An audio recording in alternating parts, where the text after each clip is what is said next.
तो आगे की माने बाड़ुछु मते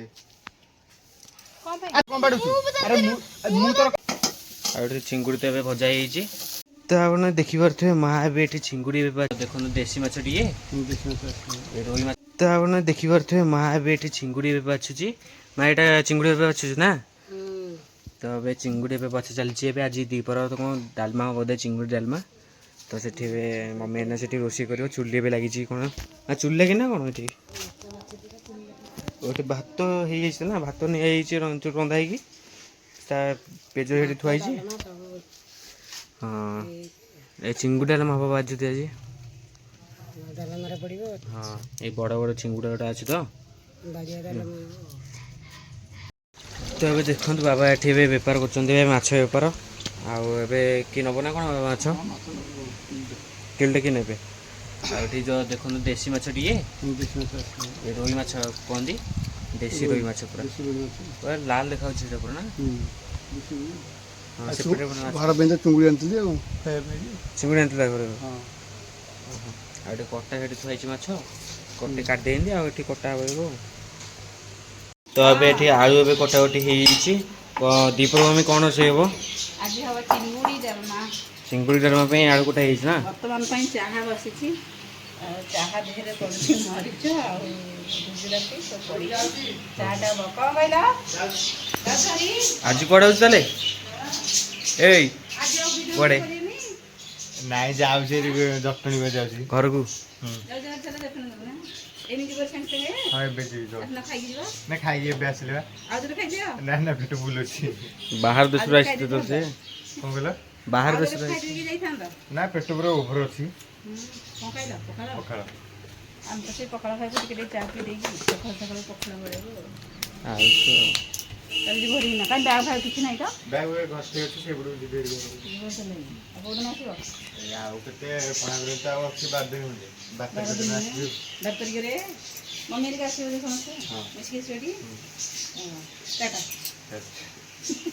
एई ट्रेन कोठी कि ऑटो रे ट्रेन जिबे बड़ उठी ऑटो जिबे साइकिल तो ट्रेन है साइकिल ट्रेन जाई पहुंची फोन करियो तो चल ले बाबू चल से आठू माँ आठी खाऊ खाऊ ना कौन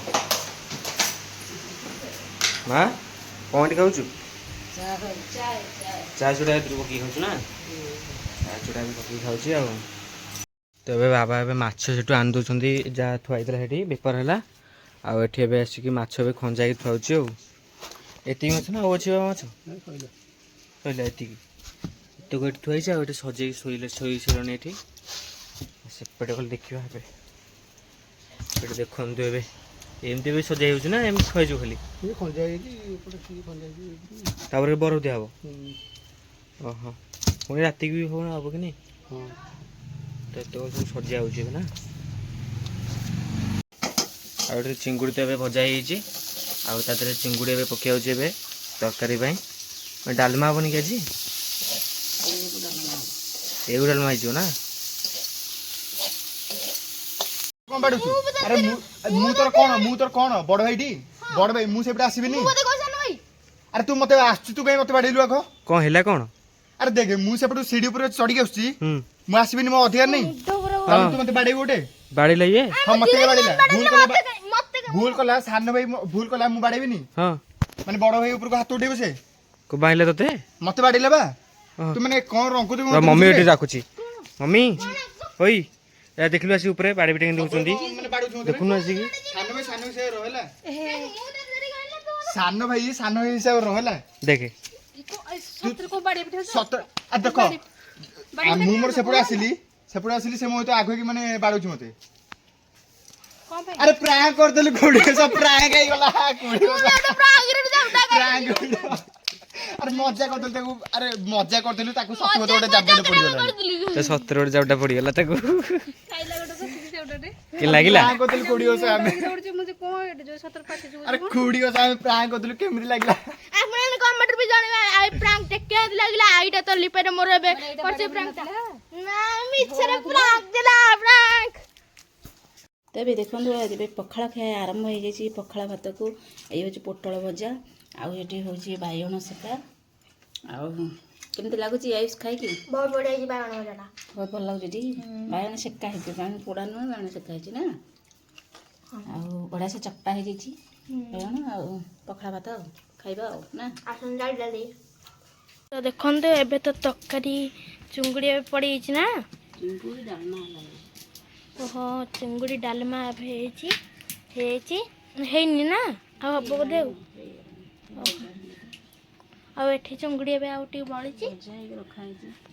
ହଁ, ଆଉ ସେଠି ସେଥିରେ କ'ଣ ଲଙ୍କା ପଡ଼ିଛି ନା କ'ଣ? ହଁ, ଫୁଟିଆ ହେଇଛି ନା, ଚିଙ୍ଗୁଡ଼ି ଡାଲମା ହେଇଛି। ଏ ରାଗ ବନ୍ଧ ରାଗ ହେଲେ ଖାଇହେବନି। ମମି କ'ଣ କରୁଛୁ ଏଠି? ଭୋକ ହେଲେ ଖାଇବାକୁ ଦଉନୁ। ହଁ ଲିମ୍ବ ପତ୍ର ଟିକେ ଭାଜୁଥିଲି ତ।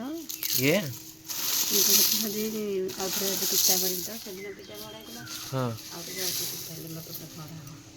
ଓହୋ, ଆଉ ବାଇଗଣ ସିଝେଇକି ଟିକେ ଜୋର ଗରମ ହେଲାଣି। ଏଇ ଭଜା ହେଇଛି ଲିମ୍ବ ପତ୍ର ନା, କଳା ପୋଡ଼ି ହେଇଛି ପୁରା ଆଉ। ଟିକେ ରଖିଦେଲି ତ, ସେ ଟିକେ ମାନେ ଇଏ ହେଲା ସିପିଗଲା। ଆଚ୍ଛା, ଗୁଣ୍ଡ ହେଇକି ପିଆଜ ରସୁଣ, ଏଇ ପିଆଜ ନୁହଁ ତ ରସୁଣ ଛେଚା ହେଇକି ଦିଆହେବ। ବାଇଗଣ ପଡ଼ିକି ବାଇଗଣ ପଡ଼ିକି ଖରା ହବ। ଏଠି କ'ଣ ଯୋଉ ପକେଇଲା ଏତେ ନିମ୍ବ ପତ୍ର? ରସୁଣ ଭଜା ହେଇକି ତା ଦେହରେ ପଇଲା ଲିମ୍ବ ପତ୍ର ପଇଲା, ଆଳୁ ବାଇଗଣ ଚକଟା ହେଇଛି। ଜୋରେ ବାସ୍ନା ହେଉଛି, ପ୍ରବଳ ବାସ୍ନା ହେଉଛି। ହଁ, ଇଏ ପିତା ଲାଗିବ ପ୍ରବଳ ଜୋରେ, ଖାଇ ହେବନି ନା। ଏଥିରେ କ'ଣ ବାଇଗଣ ପଡୁଛି ନା କ'ଣ? ଓହୋ, ବାଇଗଣ ଆଳୁ। ତେବେ ସେ ଗୋଟେ ରେସିପି ହେଇଗଲା, ଗୋଟେ ପିତା ଉପରେ ରେସିପି ଆଉ।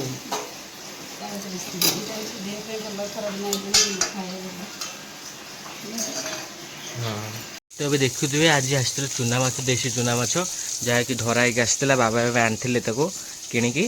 ଆଉ ଏବେ ଚୁନା ମାଛ ଏବେ ଭଜା ହବ ନା ମମି? ହଁ, ତ ଏବେ ପଖାଳକୁ ଚୁନା ମାଛ ଗୋଟେ ଅଲଗା ପ୍ରକାର ଗୋଟେ ଲାଗିବ, ଭଲ ଲାଗିବ ଗୋଟେ ଆଉ। ଦେଶୀ ଚୁନା ମାଛ ନା। ଆଉ ଏଠି ମାଛ ପିସ୍ ଗୁଡ଼ା ଭଜା ହେଉଛି, 2 ପିସ୍ ଖଣ୍ଡେ ସେଠି ଖାଇବା ପାଇଁ, ଆଉ ମୋ ପାଇଁ ଆଉ। ମୋତେ ଚୁନା ମାଛ ଭଲ ନୁହଁ ବେଶୀ। ହଁ, ମାଛ ତ ଭଜା ଅଛି ଆଉ। ତ ଏବେ ଦେଖନ୍ତୁ ଆଜି ହେଇଥିଲା ଚୁନା ମାଛକୁ ପଖାଳ ଭାତ, ପିଆଜ କଞ୍ଚାଲଙ୍କା ସବୁ ଚକଟା ହେଇଛି। ଆଉ ବଡ଼ ପୁଅର ସିଏ ତ ହେଉଛି ବଡ଼ ମାଛ, ଆଉ ଆୟୁଷର ଚୁନା ମାଛ ହେଲେ ଚଳିବ। ଆୟୁଷ ତ ବଡ଼ ମାଛକୁ ଭଲ ପାଆନ୍ତିନି।